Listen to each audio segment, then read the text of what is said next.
Any ship, no matter in what waters it travels, or how peaceful its mission, may someday be under nuclear attack. This is when advanced preparation will pay off in increasing the odds on survival of your ship, your passengers, and you yourself. One type of nuclear explosion is the air burst.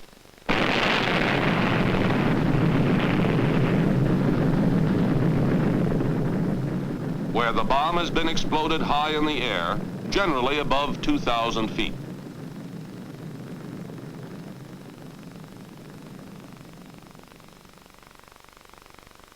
Here we see an air burst diagram. It will produce blinding light, heat, air blast, penetrating radiation, and a high-altitude radioactive cloud.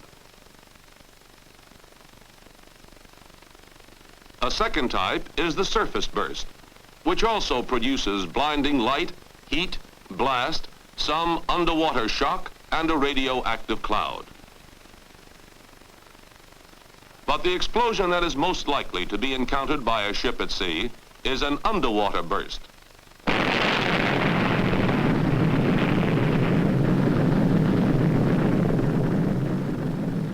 Here the explosion occurs below the surface. Most of the heat is absorbed by the water, and there is no blinding flash.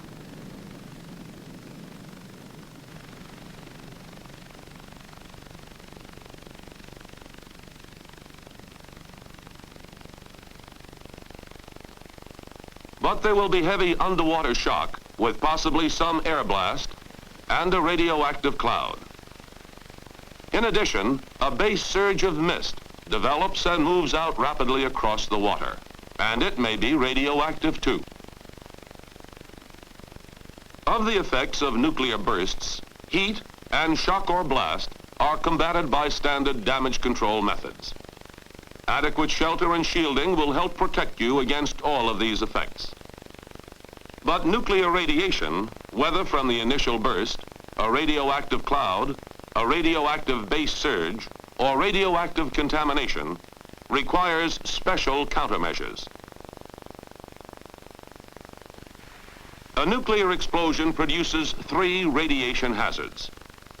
The alpha-emitting particles are dangerous only if you swallow them, or breathe them in, or get them in an open cut. Beta particles are high-speed electrons that can cause serious burns. Again, beta-emitting particles are dangerous if swallowed or inhaled, and they must be kept off your skin. Ordinary heavy clothing, securely buttoned up, and work gloves will stop beta particles. Gamma rays, however, are highly penetrating. They travel at the speed of light, and it takes lead, thick steel, or other dense materials to protect you from them.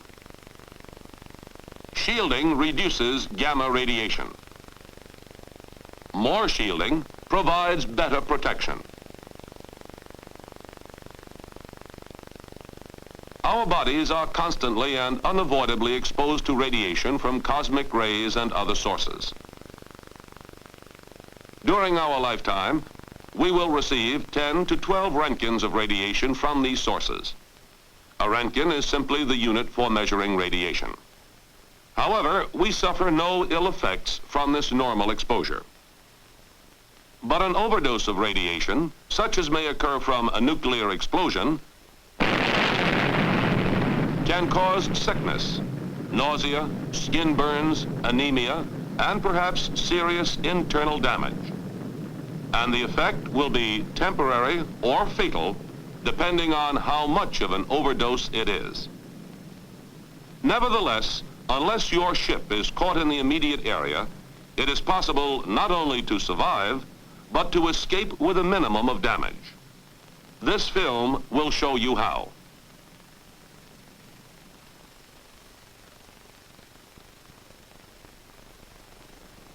To protect ourselves and the ship against the effects of nuclear attack, we must have an effective ABC defense organization, as called for in the ship's station bill and other instructions. The following 6 protective measures must be applied properly. First, button up the ship securely. This also provides protection against the spread of fire or flooding. Second, take full advantage of the shielding deep within the interior of the ship, provided by the hull, decks, and bulkheads. Third, put the ship under protective washdown. Fourth, the ship is maneuvered to place as much distance as possible between it and the burst. The 5th step is monitoring, measuring radioactive contamination.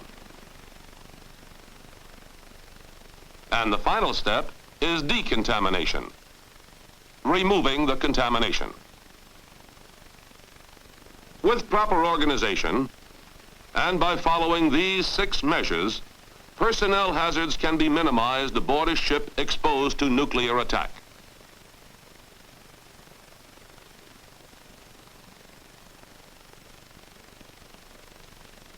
The ABC Defense Bill and the Ship's Station Bill are the crew's guide to procedures, stations, and duties in the event of ABC attack. The first officer is in charge of the emergency organization as Damage Control Officer. The first assistant engineer is the ABC Defense Officer in charge of monitoring and decontamination. The third officer is in charge of a repair party in passenger ships and directs rigging of the washdown. The chief steward and junior deck officers are in charge of their assigned zone areas. The radio officer maintains the monitoring equipment and trains personnel in its use. The commanding officer, military department, directs troops and cabin passengers to areas providing the best shielding. And every member of the crew has an emergency assignment card showing his station and duties as listed in the station bill.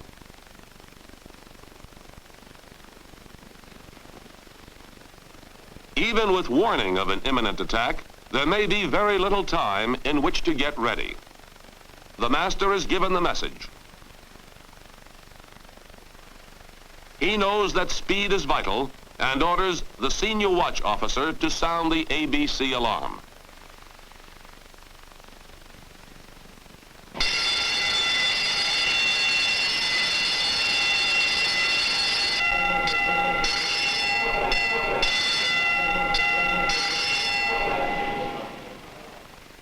Atomic attack, atomic attack.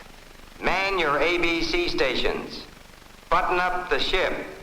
Rig for washdown, and then take cover.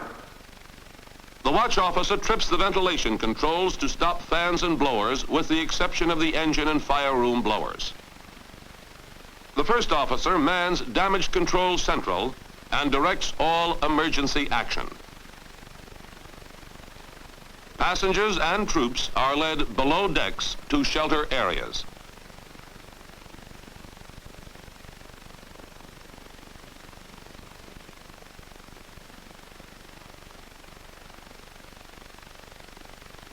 The ship is buttoned up.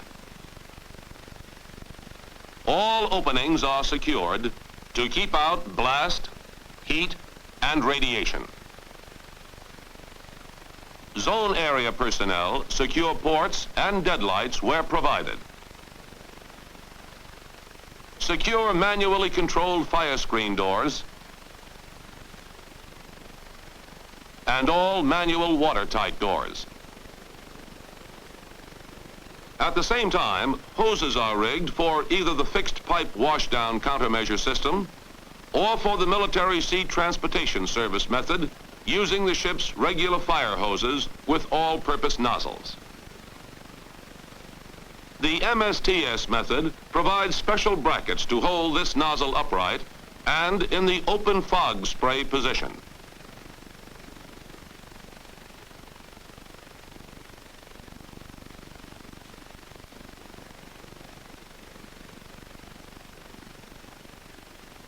Under the supervision of the chief engineer, engine department personnel carry out other emergency measures. To put the ship in emergency condition of readiness, they start the emergency diesel generator and cut out all unnecessary power. They secure the fresh water pump, the sanitation system, the laundry system, and the evaporators. They temporarily shut down the main fire pumps while the fire hoses are being rigged. As soon as the hose is rigged, the hydrant is opened. If there is time, portable gear is stowed below. Line is also stowed because it is virtually impossible to decontaminate. Finally, after all personnel are in their assigned areas, all bridge-controlled fire screen and watertight doors are closed.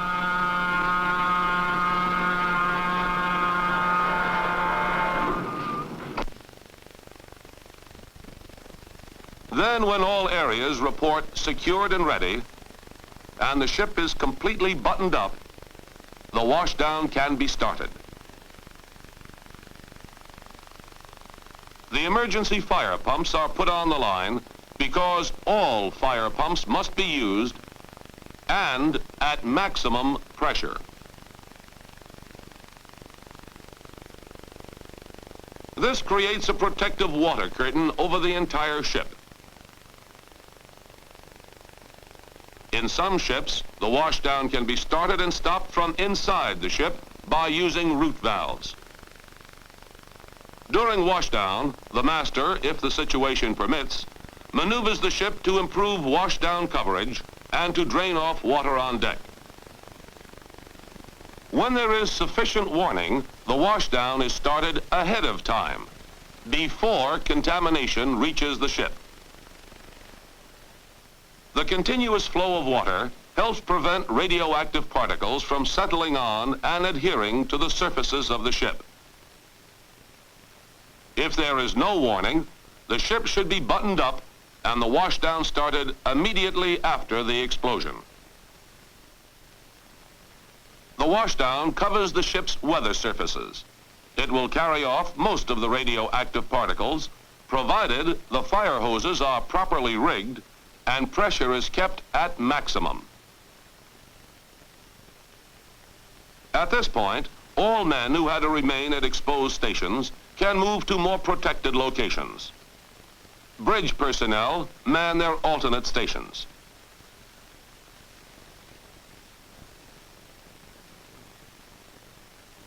The master cons the ship from a space providing better shielding. Steering orders are passed by sound-powered phone to the steering engine room.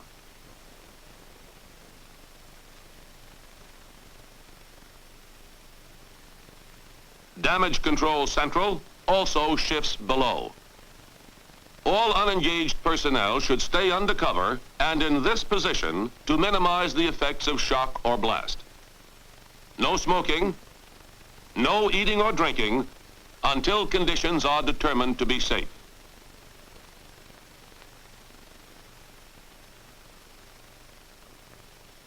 The master's problem is to put as much distance as possible between the burst and the ship. His purpose is to escape before the fallout arrives, or if close in to a surface or underwater burst, before the base surge envelops the ship. Meanwhile, emergency control of major physical damage must be carried out regardless of radiation hazard. Injured personnel are tended to promptly. The ship should remain buttoned up and under washdown until well after fallout ceases. The radiation level is checked periodically at a selected interior location, such as the wheelhouse. For this purpose, a low-range RADIAC is used. Each reading is recorded. As long as fallout continues, the readings will show a rising level. When the interior radiation level readings remain constant for about half an hour or decrease, it can be assumed that fallout has ceased and that washdown can be stopped.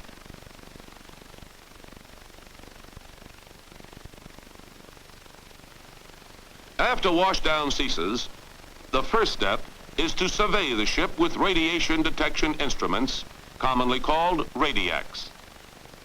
The monitor works from the inside out, checking the inside of a designated exit door before he goes through it.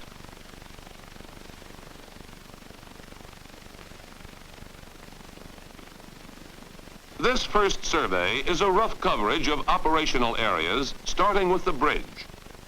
The RADIAC is held waist high and is a high-range survey meter which measures high-dose rates.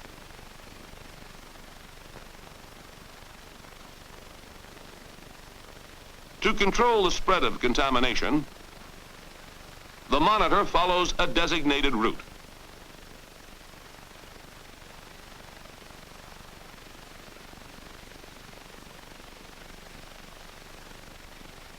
Like any exposed personnel, he returns through a specified door leading directly to a decontamination station.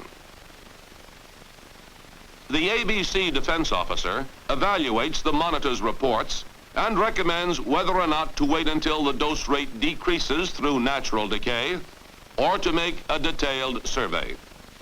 He reports his recommendation to the damage control officer, who advises the master.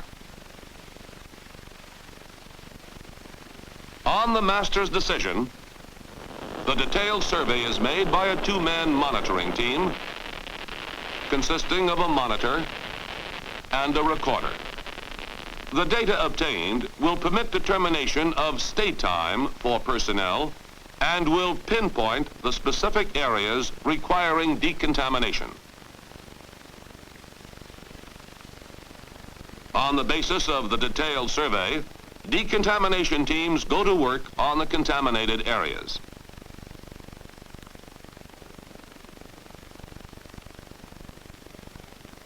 The teams wear foul weather gear and masks for protection against personal contamination. They wet down and scrub with salt water detergents. They cover the vital operational areas first, from windward, topside down, and from bow and stern to amidships.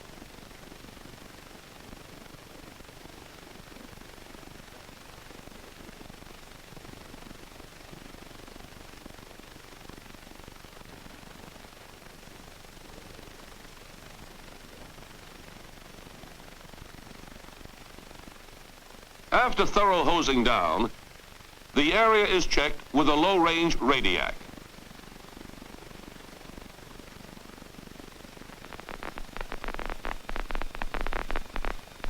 Any area where two scrubbings do not reduce the radiation level to acceptable limits is temporarily marked with hazard signs and later roped off.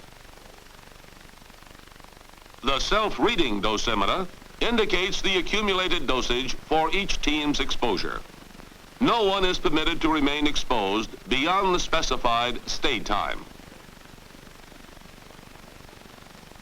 All masts, stacks, stays, antennas, and rigging are left for industrial decontamination later by the shipyard.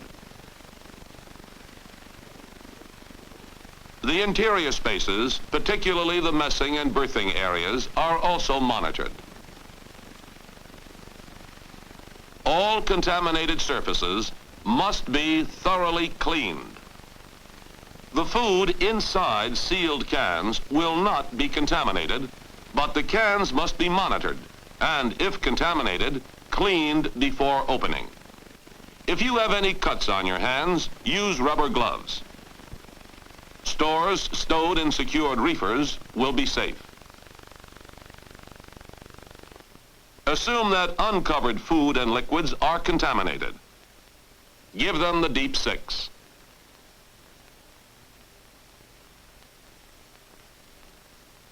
Because radioactive particles can be picked up on contact, on shoes and clothing, for example, and spread throughout the ship, it is necessary to decontaminate all exposed personnel each time they return from contaminated areas. In addition, the route they follow within the ship will be decontaminated when necessary.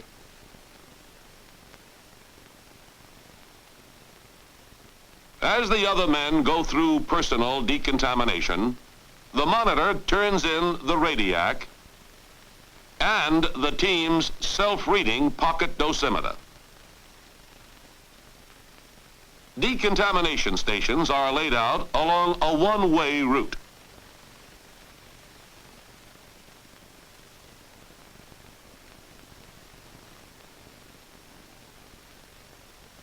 First, all contaminated personal gear and clothing are removed and stowed in metal cans.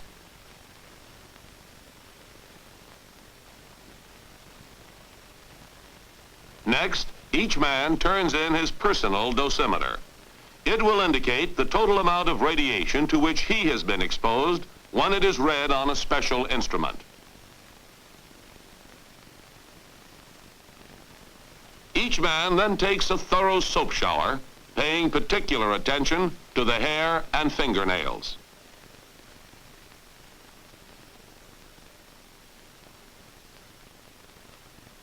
If monitoring proves it necessary, the washing routine must be repeated until all contaminating particles are removed. When decontamination is completed, clean clothes provided at the station are put on. The station itself must be thoroughly decontaminated periodically as required. Anyone receiving a high accidental dosage should be relieved from duty and placed under observation for radiation sickness.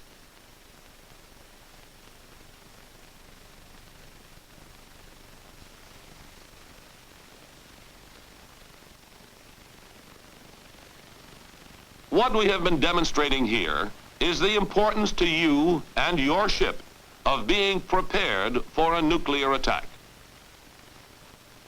Whether at sea or in port, these same defense measures apply. They are basically common sense. To summarize, the ship must be completely buttoned up.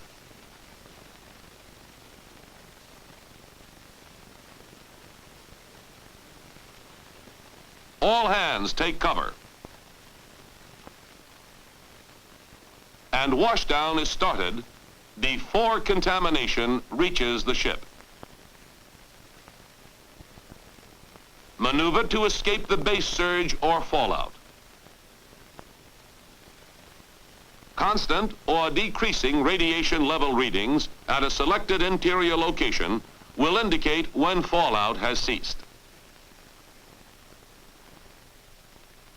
After washdown has been stopped, a rough survey is made to determine the extent of contamination and the permissible stay time for personnel assigned to detailed monitoring and decontamination teams. The detailed survey will identify specific areas requiring further decontamination. Decontamination teams get to work.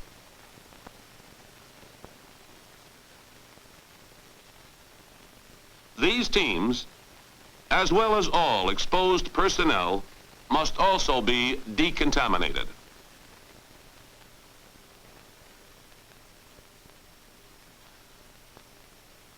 How well you know these ABC defense measures and your specific emergency duties will assure the readiness of your ship for ABC defense. How well you carry out these emergency duties will determine whether your ship, your passengers, and you yourself will survive under nuclear attack or radiological fallout.